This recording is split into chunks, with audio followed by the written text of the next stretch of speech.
You're listening to the Full and Thriving Podcast, a place where courageous women come to break free from food obsession, heal their relationship with their body, and strive to live a life that's present, lighthearted, and meaningful. If you're listening, my wish is that this podcast serves as a catalyst that inspires you to nourish your body, nurture your mind, and energize your spirit. I'm your host, Meg McCabe, a certified life coach and eating disorder recovery coach with a PhD in having a good time. Just kidding about that last part. Anyway, thank you so much for listening and enjoy the show.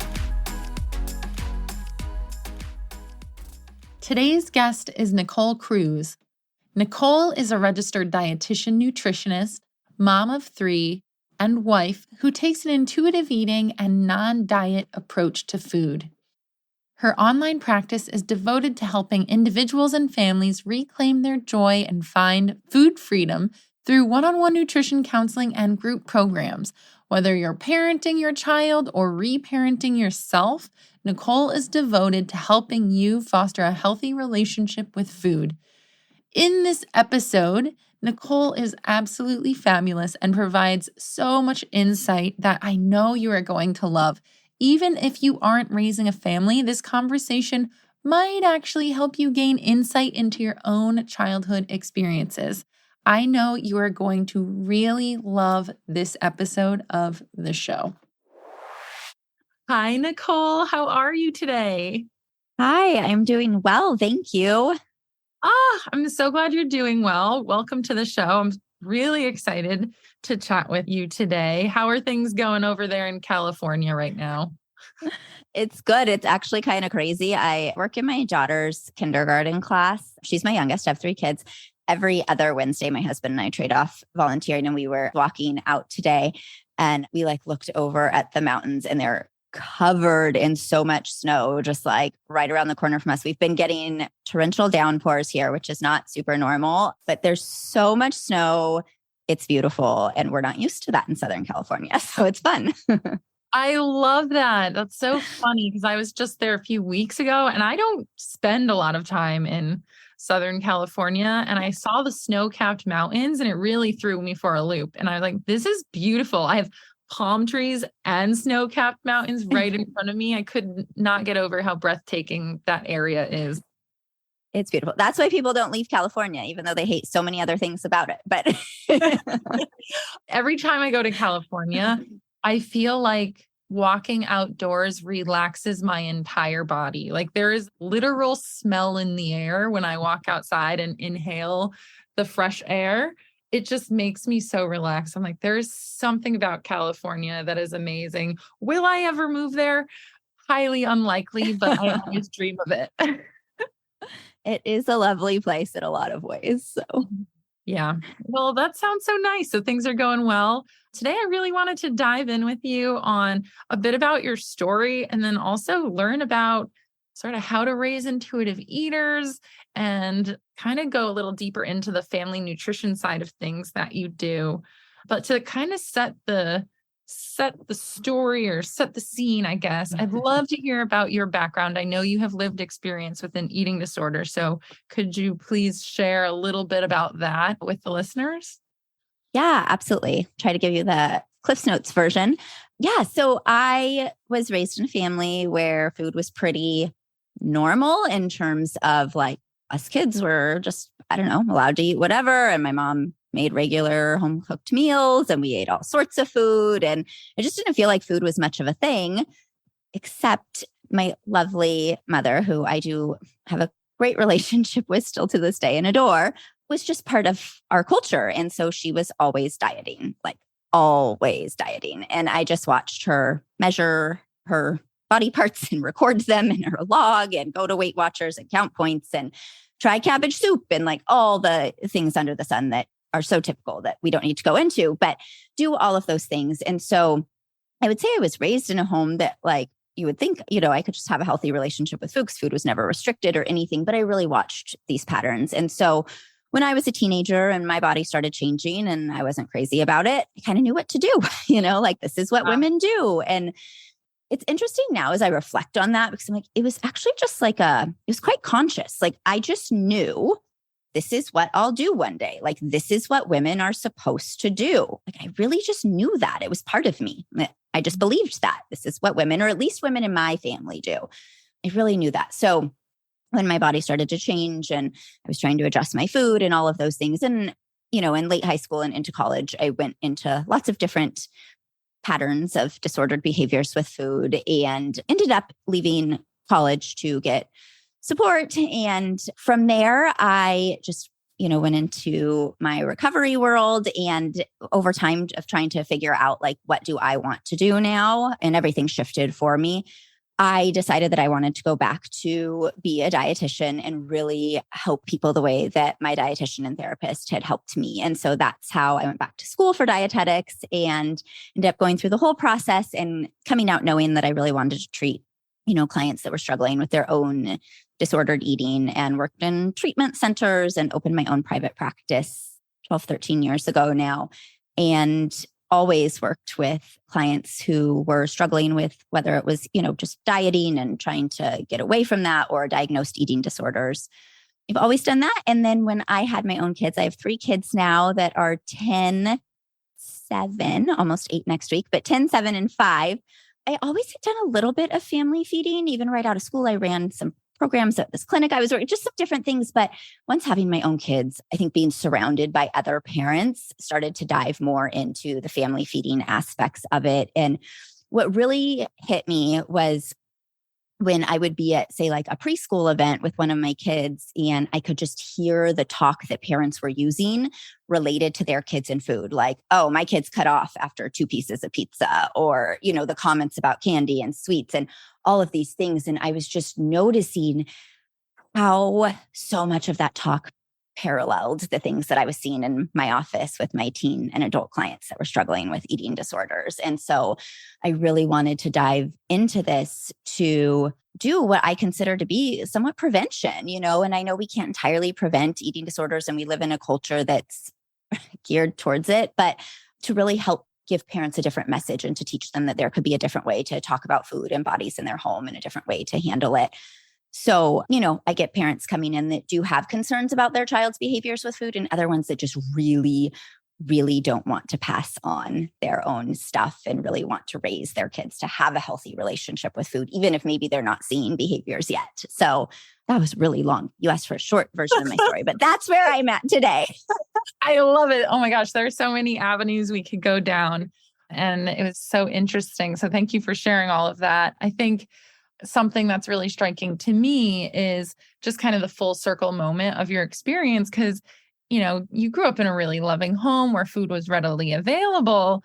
And I'm sure your mom was intentionally doing her best to raise you with an environment of like food abundance and joy around food, but you still were picking things up. And I think that's the fear that a lot of the listeners have who have kiddos is, how do I raise intuitive eaters if eating is not intuitive for myself? And I'm really curious to know, I wasn't planning on asking you this question so soon, but I would love to dive into it because it seems natural. Like, what would you suggest people do who are struggling with food, but want to make sure their kids are not picking up those habits?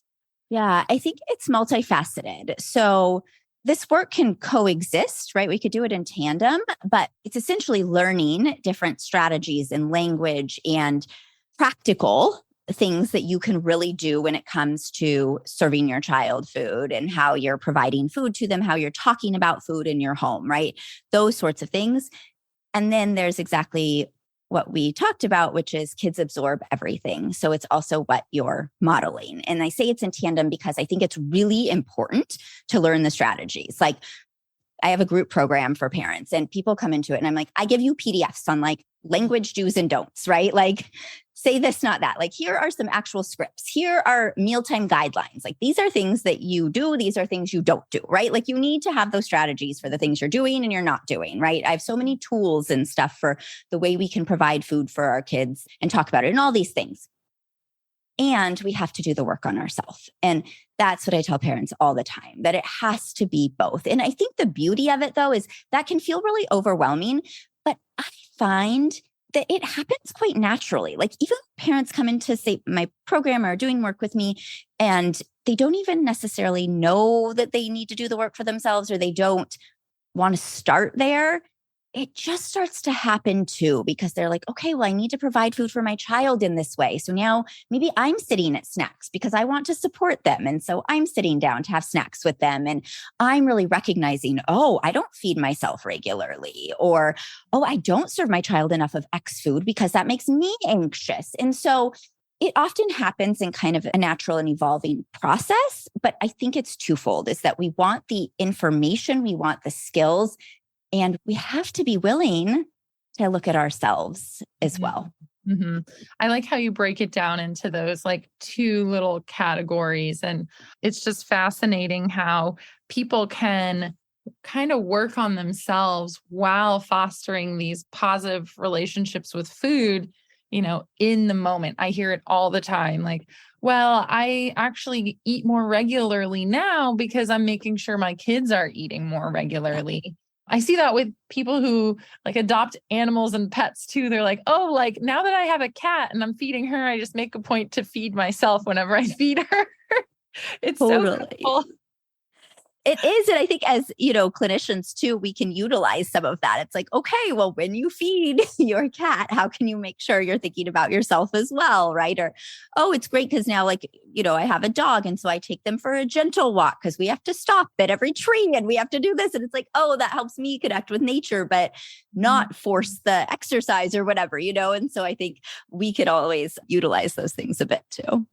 Yeah, our kids and our pets are truly teachers in that way, which is so nice. And I definitely want to dive into those tools. But before I do, I'd love to know, when you were raising your kids, what was that like for you? And in general, what was it like to raise intuitive eaters? And what did you find to be important in that process? Yeah, it's been somewhat of an evolution, and I think it always will be. It still is, and it always will be. But I had first, heard of and read about Ellen Satter. I don't even think it was during school.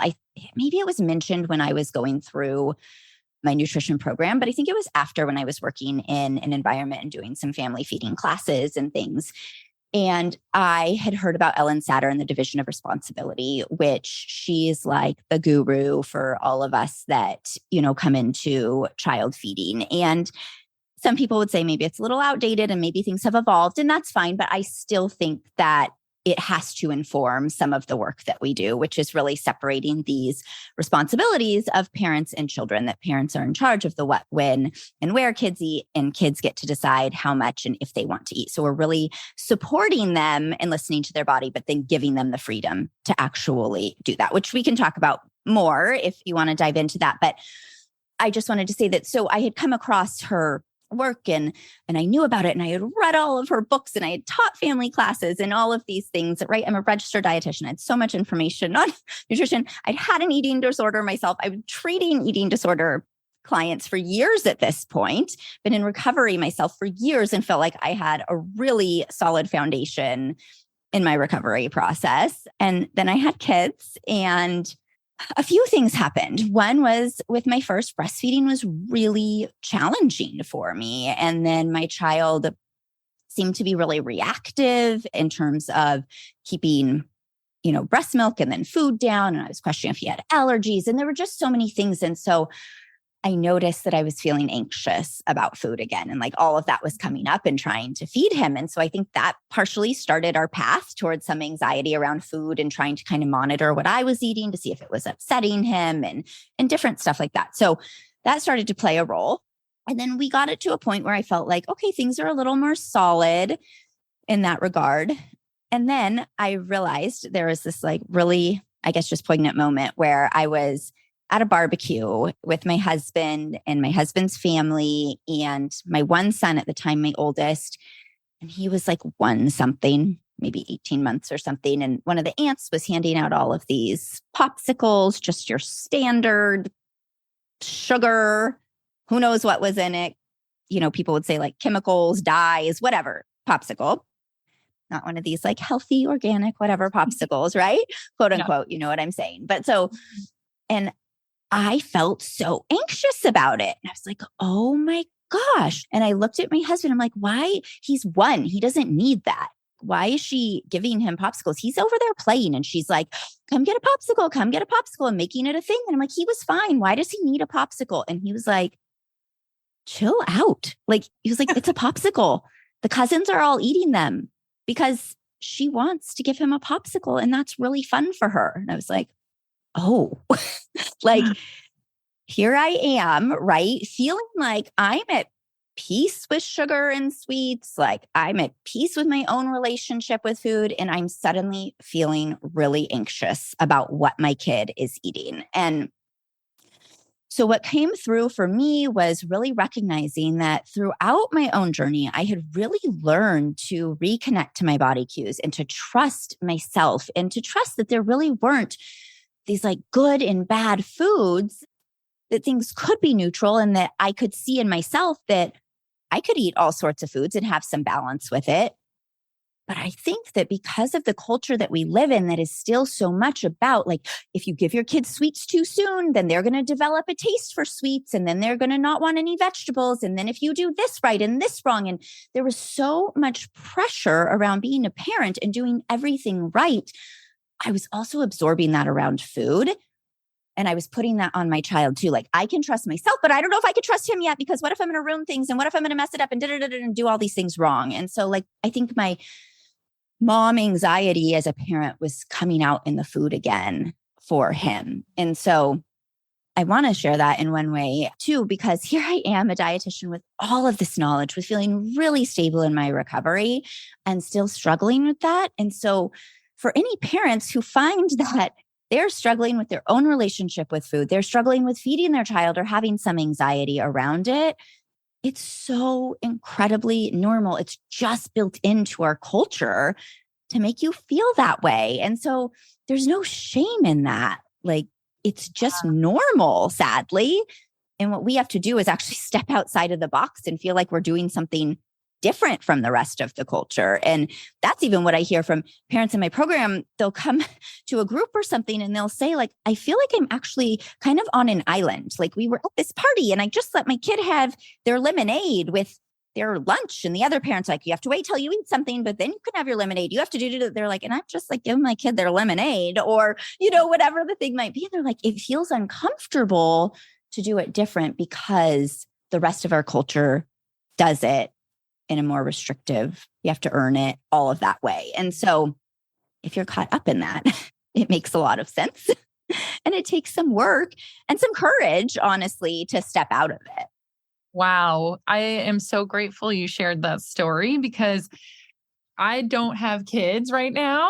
And I could imagine how easy it is it's like, we're warriors. We're both lived experience with the eating disorder. We've recovered. We work in the field. It's like, we're going to be the best at raising our kids intuitively. And then suddenly you've done all the work, battling diet culture as an individual.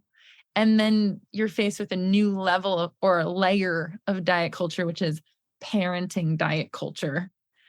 And that sounds really scary. So I cannot believe it, but I could see how it would come up because you want your kid to be safe, protected. And maybe it looks like that when you hear all these parents like telling you what you should and shouldn't be doing. So how did it go? Like, did you just sat there and watch your kid have a popsicle and then processed the experience pretty much?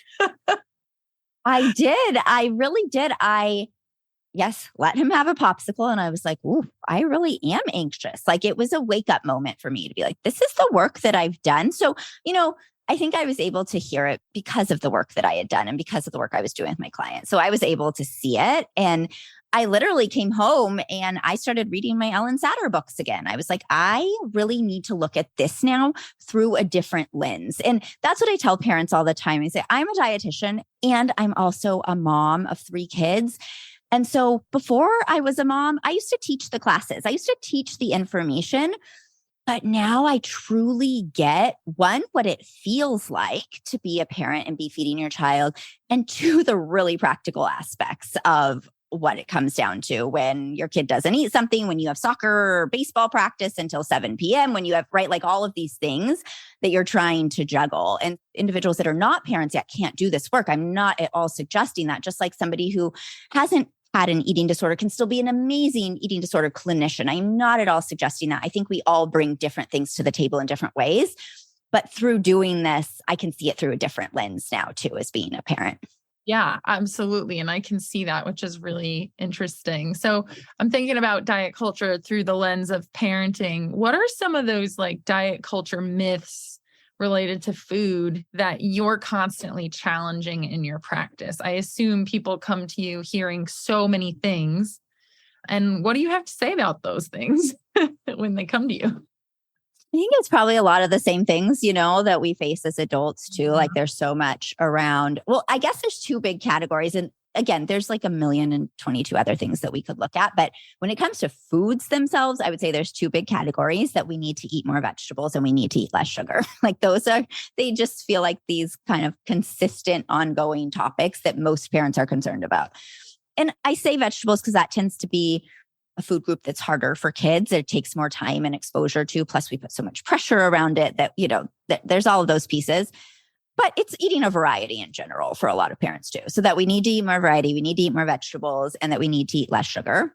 So there's that. And then I also think that through the diet culture lens, there's a lot around we need to control what we eat. Like there are portion sizes. There are certain amounts that are okay. There are certain amounts that aren't okay. So my kids shouldn't have another piece of bread if they didn't have their vegetables, or the 2 plates of food is just flat out too much. like just these ideas, which I'll say are actually arbitrary, but these arbitrary ideas around, portions and amounts of certain foods and all of that. So I think that's another big category too, is just what portions should look like and what they actually should and, shouldn't be eating. Did you confront any of that when your kids were growing up? Like, was there a period where they weren't eating any vegetables, and like, how did you handle that?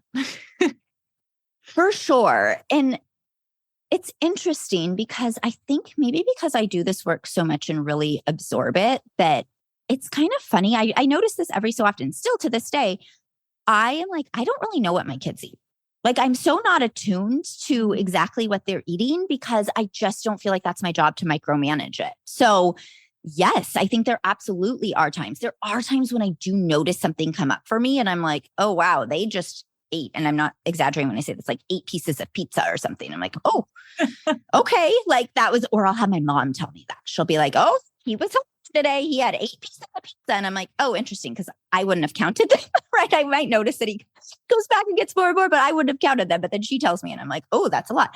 But my point is, I do kind of notice that a little bit, right? Like I know my kid who loves fruits and vegetables way more than another kid. Like there's differences in their preferences. That's just who they are. And they have individual differences on foods they enjoy more than others, on amounts they need. So I have some broad ideas about that. I don't manage or look at, did they eat a fruit today? Did they eat a vegetable? I just know I'm consistently doing my job of providing a variety of foods, and I trust them to eat what they need. So I really don't pay that much attention. It's kind of funny to say, but like that's the truth. I mean, of course, there are certain meals that I notice something more than others, or if they tried a new food or they make mention of something or whatever it might be. Like literally last night at dinner, and then we were walking down to school today, and my daughter was like, Mom, it's so funny. I love that Miss Cherie, who is our preschool teacher, said, your taste buds are tricky because I tried lettuce last night and I like it again. And I was like, oh, yeah, totally. Right. So like she notices things. So she told me she tried lettuce. I noticed last night she tried it. She made a point of it. Like, I think try this again. And oh, I like it plain. So of course I notice things like that, but I really don't manage or tally or keep track of what they're eating at all. Well, I think that's amazing. And it's very refreshing to hear, honestly. I think that there is this narrative out there that people are really on top of their kids and what they're having. So it's nice that you're a little detached and you're modeling that trust, right? Of, the body's going to take in what it needs, crave what it needs, and seek balance on its own. And so I really appreciate that you have that quality. I didn't expect that to be your answer. So that's pretty nice. Yeah, I think there are certain instances, right? Like I've had very specific instances. I remember we went apple picking for one of my kids for preschool, and he ate so many apples that day off the tree because they were like, yeah, you can sample the apples, whatever, right? So he's like eating them. And I'm not joking, they're mini apples, but devouring apples, and probably had 5 apples or something. I don't really know. We're talking about what, a 4-year-old at this point, like apples, apples, apples. And then we took home apples because we picked them too. And he didn't touch the rest of the apples that we had bought, right? Or that we had, picked and brought home. And so I have these instances where I notice that they maybe do eat more of one food and then they're not interested in it. And, I remember when one of my kids, my oldest, I remember specifically, might have been like around 7, we did this birthday thing and he had multiple bowls of ice cream for his dessert that he had picked. And he didn't touch his dinner that night. And he just had ice cream, ice cream, ice cream. And I remember thinking, I hope he's going to feel okay. Like I did remember thinking that, like, I don't know if that's going to feel great on an empty stomach because he hasn't had anything else, but we'll see. Night went fine. He actually felt perfectly fine. And then the next day was his real birthday. That was his party. The next day was his real birthday. So we had ice cream again and we served it and it melted. He got distracted and did something else and didn't touch it.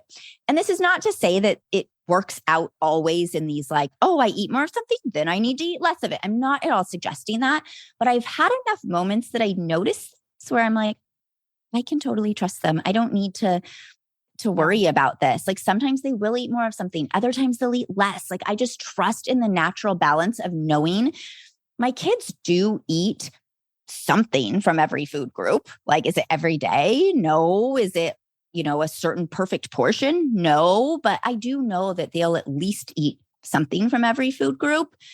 And so I don't worry about it. Mm-hmm.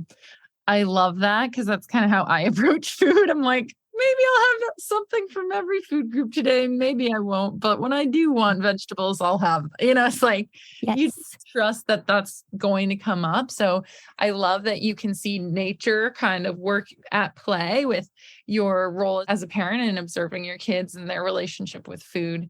So that's really fascinating to me. One thing that comes up for me, though, when I think about like intuitive eating and raising children, I was an extremely picky eater as a kid. Like I did not like fruit that much. I did not like certain vegetables. Textures were weird for me. And I'm always curious, first of all, is there an indicator there of like maybe a potential eating disorder down the road? Like if you're really picky, have you seen a correlation with that? I guess I'll start there. So, now we have the diagnosis for ARFID, which is like basically extreme picky eating. And so I think in that regard, yes, there is potential for a child to go more into a very selective space with foods and continue to limit and maybe not get all the nutrients that they need or have, extreme anxiety around trying new foods and all of that, or, and have trouble socializing because of events that involve food. And there could be so many layers to that.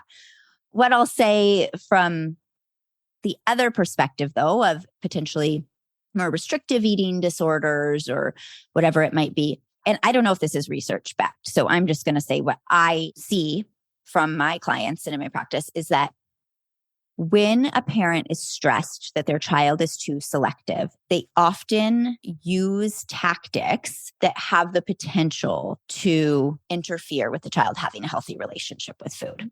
Interesting. Okay. So I think that's potentially, and I don't know, again, if that would be the root cause. And oftentimes there's nature and nurture. And so maybe they do have a more selective relationship with food. And maybe that does lead, down the path.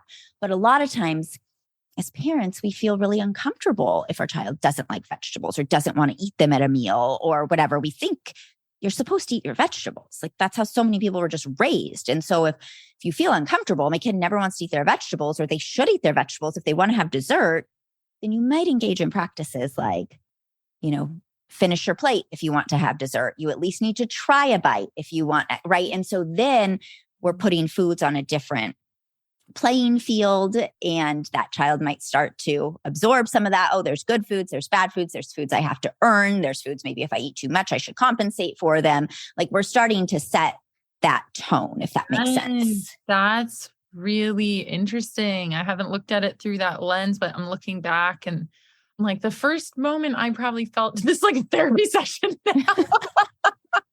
The first moment I really probably felt shame around food wasn't like diet culture-y stuff. It was like that I was a picky eater, right? And like Mhm. it was embarrassing for me to not like to eat vegetables or have to turn down like fruit after lunch or something at a friend's house because I didn't like it, you Yeah. know? And I think you're right. There were probably some thoughts and like values coming up or, hierarchies of foods being created in my mind. So that's really interesting. What are some of the things that parents would do that might create like that food anxiety in a kid? Oftentimes it's kind of like what we just described, right? That you need to finish your plate, you need to at least try a bite. Even a lot of parents come across the no thank you bite, which is like, well, you need to at least try it, but you don't have to eat it. Or if you try it, you can, spit it out. And I'm not against trying it and spitting it out.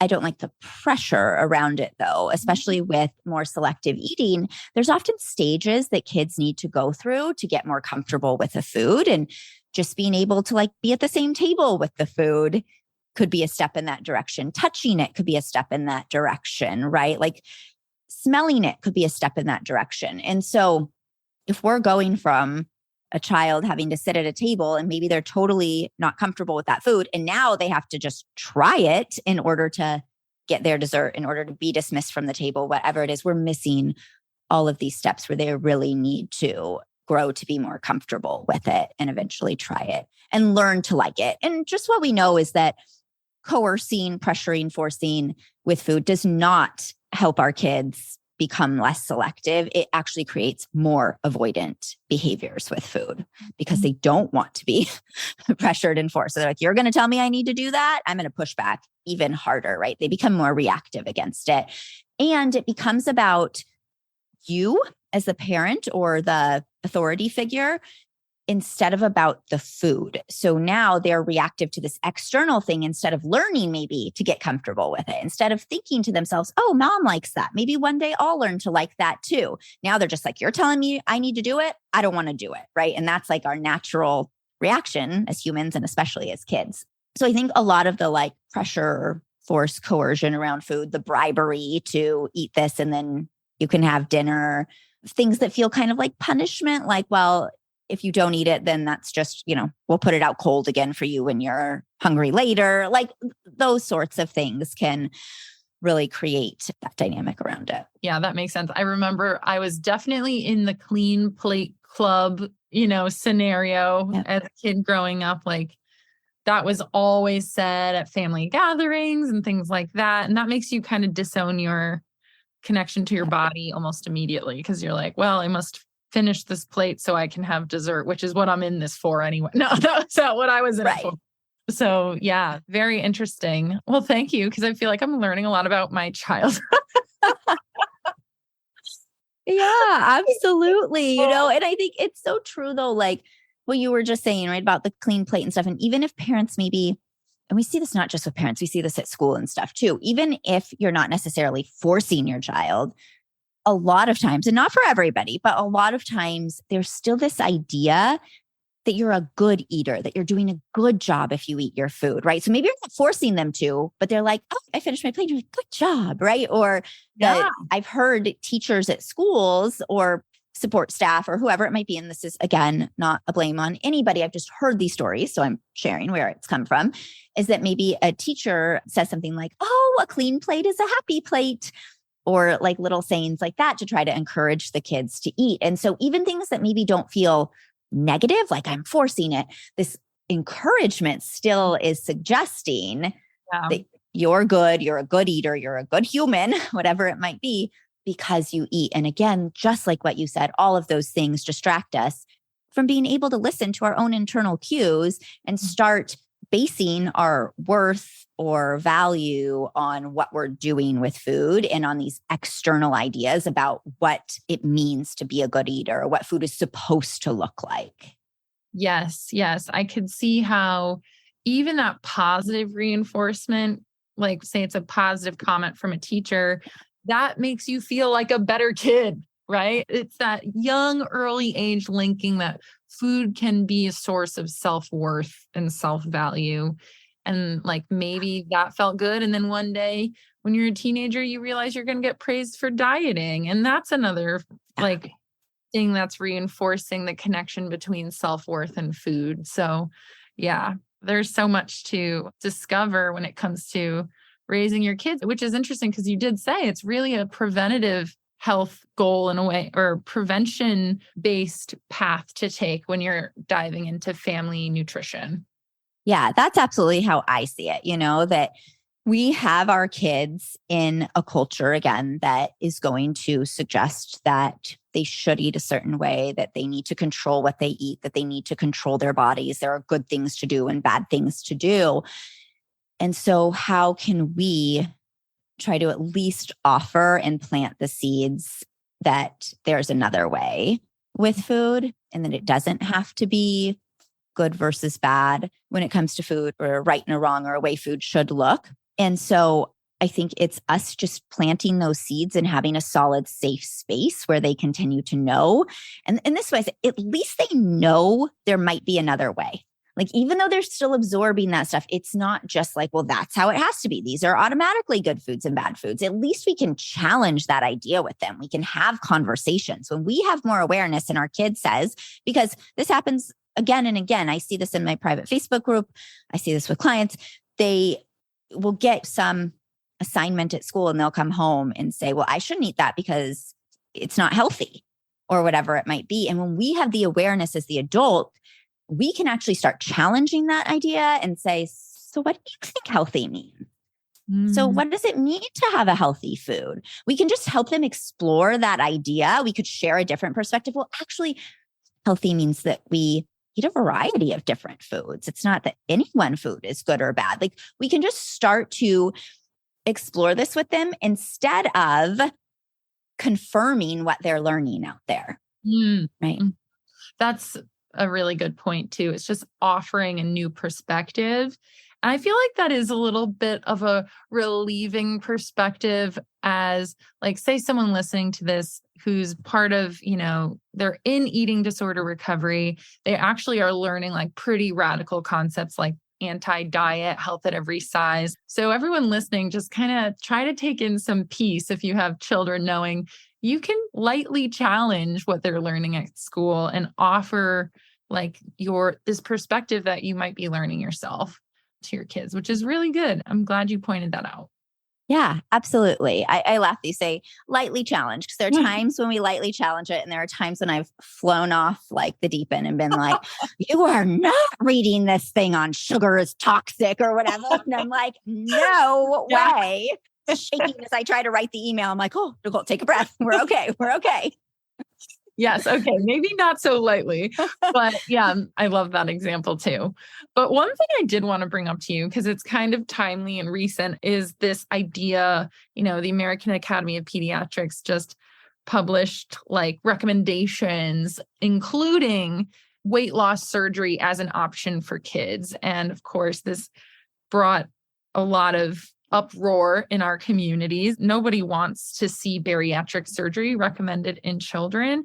So I just want to hear your perspective and thoughts on weight loss for kids, and what can a parent do if their child goes to the doctor and the doctor starts talking to them about weight loss? Yes. So many things, right? It's so much. I know. So these guidelines, like you said, have so many of us in an uproar, because it's what we work so hard to combat on the day to day. And now it's just like in writing, and like, this is the policy, this is what we're doing. And, it just feels horrible. And it feels like another step in the wrong direction to be making these really strong recommendations. And so, I actually recently did an Instagram live with Una Hansen, who I adore. And I think she considers herself like a parent coach, and she really specializes in eating disorders as well,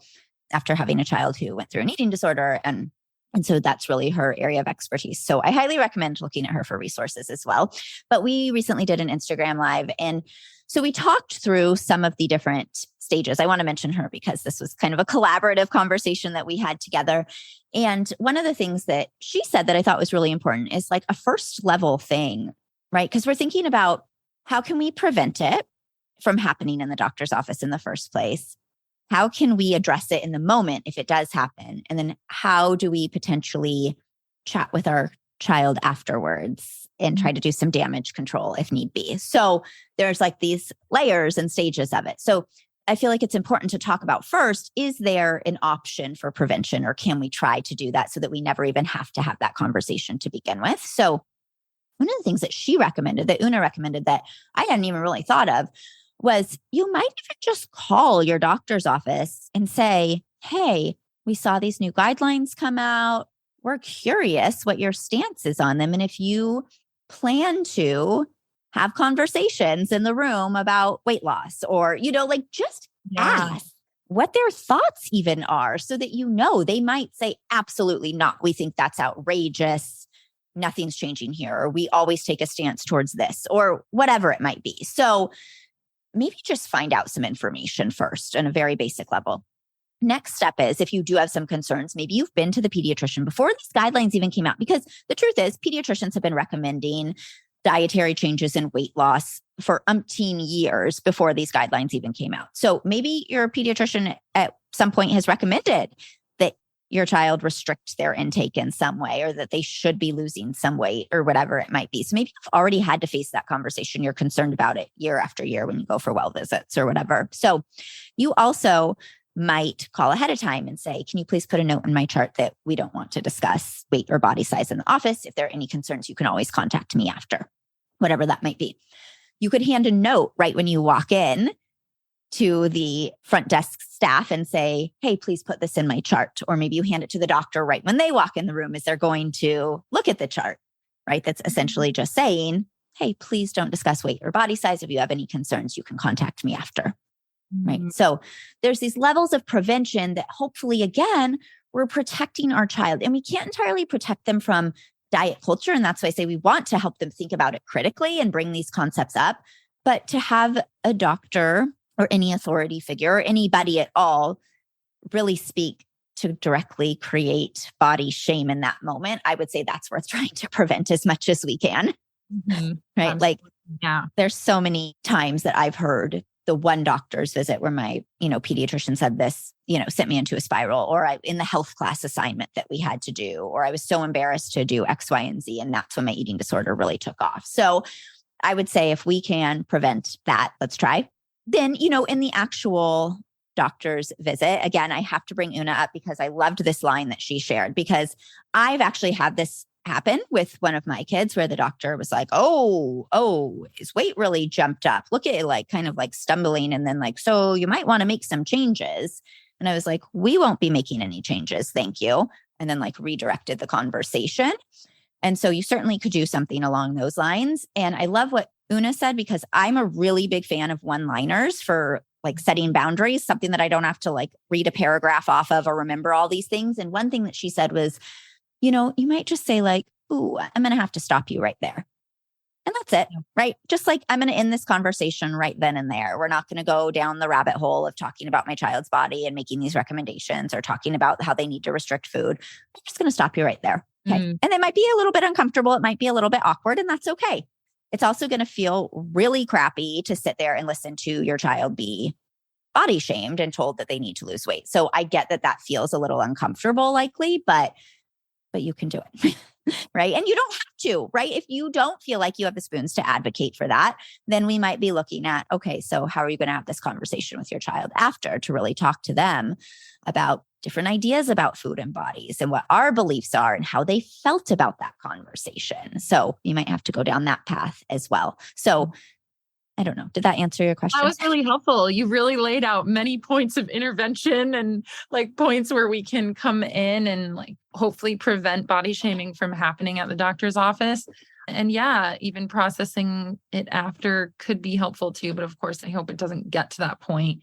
And I appreciate you laying it all out there for us. We're actually running really low on time already because this went by so fast. So I guess my final question for you, Nicole, is just what are your top high level suggestions almost for someone who wants to make sure their kid is set up for an intuitive, happy relationship with food? What advice do you have to leave everyone today? I think it's really important to, like I mentioned, Ellen Satter and the division of responsibility. It's really important to know your role in the feeding relationship and that your job is to support your child to be able to eat a variety of foods, to self regulate, to attune to their body cues, to have this balanced relationship with food. Like your job is to support them in that, but it's not to get them to actually eat in any specific way or any specific food at any certain time. And so it's really important that we define those roles and we know, yes, I need to play a supportive role. And that's why I tell parents all the time, especially if they're on their own journey for intuitive eating, they might think, well, I should just let my kid eat whatever they want and whenever they want. We don't have time to go into all of this, but it's actually really important because of our children still, that we provide support for them. So we want to play a supporting role, but then give them the space to really tune into their body cues and eat the amount and the foods that they want and eat from what we provide. So I think that's the piece. There's also a huge piece around language that I talk about all the time. How are we talking about food and bodies in the home? How are we setting these boundaries to not make our kids feel ashamed for what they want to eat or how much they're eating, how we talk about foods in general? So there's a language piece that we really want to create this neutral and trusting environment about food or around food. And lastly, again, going back to doing our own work and being willing to take a look at ourselves and maybe what anxieties. I mean, that could just be a place to start. What does my child do with food or what about their body makes me anxious? And that's something that I really need to start to look at. Why is this, a hot button for me? What's coming up for me in this? And how can I do the work around that? Because it's not my job to control and change my child. It's my job to do my own work and sit in that discomfort. Mm-hmm. I love that final question. I think the stories that you shared today were really eye-opening for me because I'm like, wow, the child could bring up so much stuff that you didn't realize you still might have deep in the back of your mind, right? So asking your question, what is coming up for me? Like, what about my child's relationship with food is giving me anxiety, right? Or what are they doing with food and working on that and reflecting on that more? So really helpful to point that out. So Nicole, thank you so much for joining us today. This was a really lovely conversation. Absolutely. Thank you so much for having me. It was great to get to chat with you. You're very welcome. And for those listening who want to get in touch with you, where can they find you? Yeah, a great place to find me is on Instagram. I'm there often at just Nicole Cruz RD. That's a great place. I also have resources on my website, which is NicoleCruzRD.com, where you can find a ton of free parenting resources, more information about courses and my group program and all of that. And I'm very open. So go on Instagram, send me a DM, let me know that you heard me here. And I'm more than happy to chat with you there too. Amazing. I love how open you are. That sounds great. Everyone go message Nicole with your questions. I'm sure she will be a great resource for you. Thank you again, Nicole. It was such a pleasure. Thank you. It was great to be with you.